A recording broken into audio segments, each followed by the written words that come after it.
Shalom, jemaat yang dikasihi Tuhan, berjumpa lagi di dalam Renungan Harian GKI Sangkrah, tepat pada akhir pekan ini, hari Sabtu tanggal 2 Juli 2022. Mari saudara, dimanapun saat ini saudara berada, kita akan menyiapkan hati untuk datang kepada Tuhan, mohon bimbingan dan hikmat dari Tuhan. Untuk itu, mari kita menyatukan hati kita di dalam doa. Kita berdoa. Ya Tuhan, Allah Sang Sumber kehidupan kami sungguh bersyukur untuk cinta kasih Tuhan yang tidak pernah hilang atas setiap kami. Kasih-Mu merengkuh dan membuat kami dipenuhi oleh sukacita. Dan saat ini Tuhan, kami menyadari bahwa kami masih lemah, kami seringkali tergoda oleh banyaknya keinginan-keinginan daging. Namun kami saat ini mau belajar untuk semakin mengenal-Mu. Berkati kami dan bimbinglah kami. Berikan kami hikmat supaya kami bukan hanya mampu menjadi pembaca yang baik, namun menjadi pelaku firman yang baik.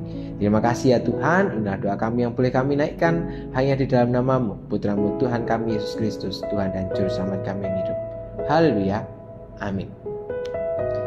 Saudaraku yang terkasih, hari ini mungkin sedang bersama dengan anak-anak ya, tidak ada di kota Solo atau sedang berjalan kemanapun itu menjadi satu hal yang menyenangkan. Wah, tentu ini juga menjadi sebuah self reward bagi anak-anak ketika dia sudah selesai menempuh studi atau mungkin selesai mengerjakan setiap tugas-tugas gitu ya. Berbicara tentang berpergian atau bermain atau kita berkunjung kemana ya, kita pergi ke suatu kota gitu ya, biasanya kita akan mempersiapkan terlebih dahulu ya. Persiapan itu dilakukan dengan secara matang supaya misalnya, wah kita ada rencana mau pergi ke Bandung, maka kita dengan sigap kemudian mempersiapkan dengan baik ya, mempersiapkan kemana kita akan pergi, destinasi wisata seperti apa yang akan kita kunjungi, supaya ketika kita berada di Bandung kita tidak kehilangan arah atau menghabiskan waktu kita hanya untuk berkeliling-keliling sekitar Bandung.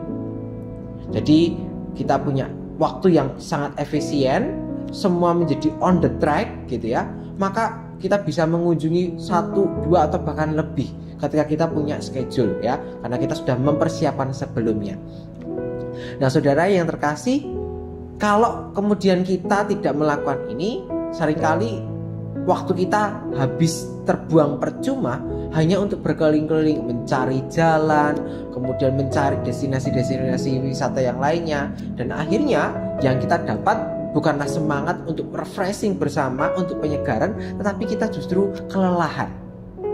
Nah saudara yang terkasih, sama seperti pembacaan kita yang akan kita baca di dalam Lukas pasalnya yang ke-9 ayatnya yang pertama. Demikianlah firman Tuhan.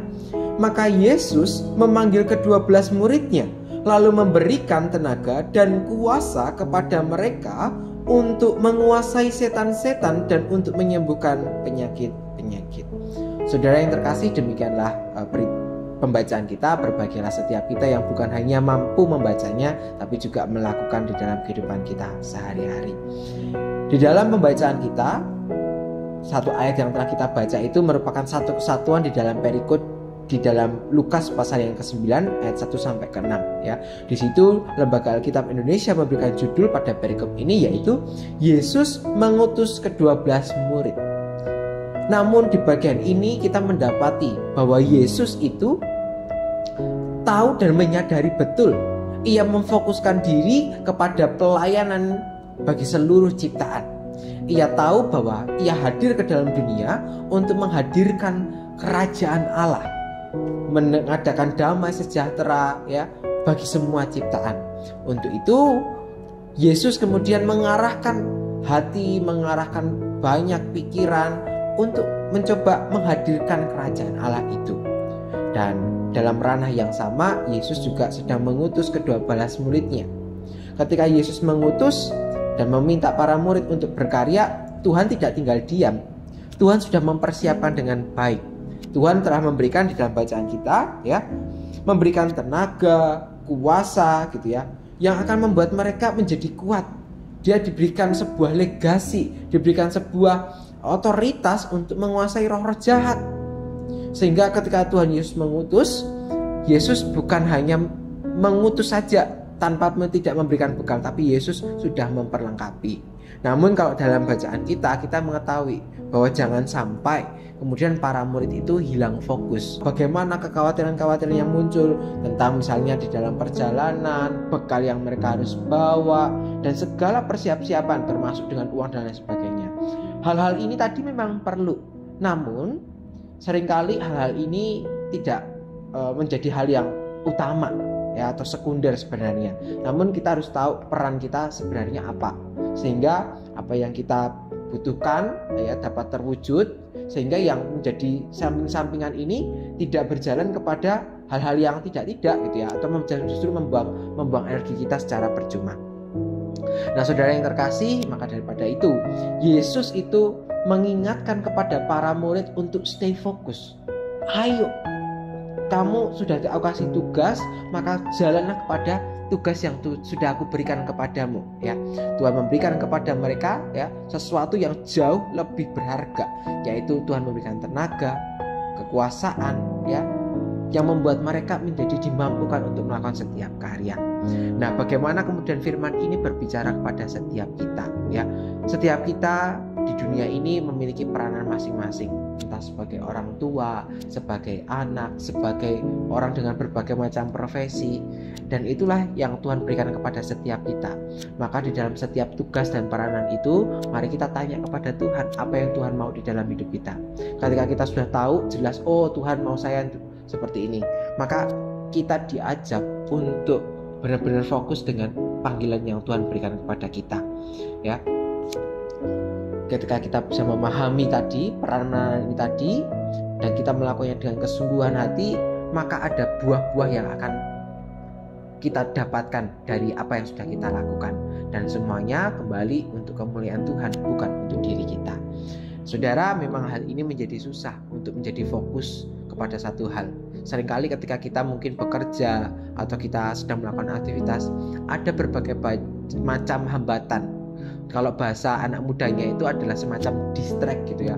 Wah, lagi baca ini tiba-tiba terdistract atau terganggu dengan cemilan. Wah, ya udah, akhirnya fokus kepada menyemil atau makan gitu ya. Kerjaannya tidak diselesaikan. Nah, hal-hal seperti inilah yang kemudian Tuhan serukan supaya kita stay fokus, setiap pekerjaan bisa berjalan dengan baik. Dan itulah yang juga menjadi panggilan setiap kita untuk menyadari setiap peranan-peranan yang Tuhan berikan, dan kita diminta fokus untuk tugas yang Tuhan sudah berikan kepada setiap kita. Biarlah firman hari ini boleh meneguhkan setiap kita. Kita akan menutup firman di hari ini dalam doa kita. Tuhan yang baik, kami menyadari bahwa seringkali kami kehilangan fokus. Kami lebih tertarik kepada hal-hal yang mungkin tampaknya sangat penting bagi kami, namun ternyata hal-hal itu justru membuat kami menjadi tidak fokus dengan tujuan kami yang sebenarnya. Namun Tuhan, melalui firman-Mu di dalam Lukas ini, Tuhan telah bersabda supaya kami memiliki kefokusan kepada janjinya Tuhan, perintah yang Tuhan berikan. Untuk itu, di tengah kesadaran kami sebagai manusia yang lemah, kami memohon hikmat dari Tuhan, dan kiranya Tuhan sendiri yang memampukan dan memperlengkapi setiap kami. Terima kasih ya Tuhan, inilah doa kami yang boleh kami naikkan hanya di dalam nama-Mu, Tuhan kami Yesus Kristus, Tuhan dan sahabat kami yang hidup. Haleluya, amin. Saudara yang terkasih, demikianlah perenungan kita tepat di akhir pekan hari Sabtu tanggal 2 Juli 2022. Tetap menjaga prokes dimanapun sudah berada, meskipun dalam suasana liburan, tapi jangan sampai kemudian mengendorkan hal-hal yang harus kita perjuangkan karena pandemi belum usai. Selamat melanjutkan aktivitas dimanapun saat ini saudara berada. Tuhan memberkati saudara. Sampai jumpa.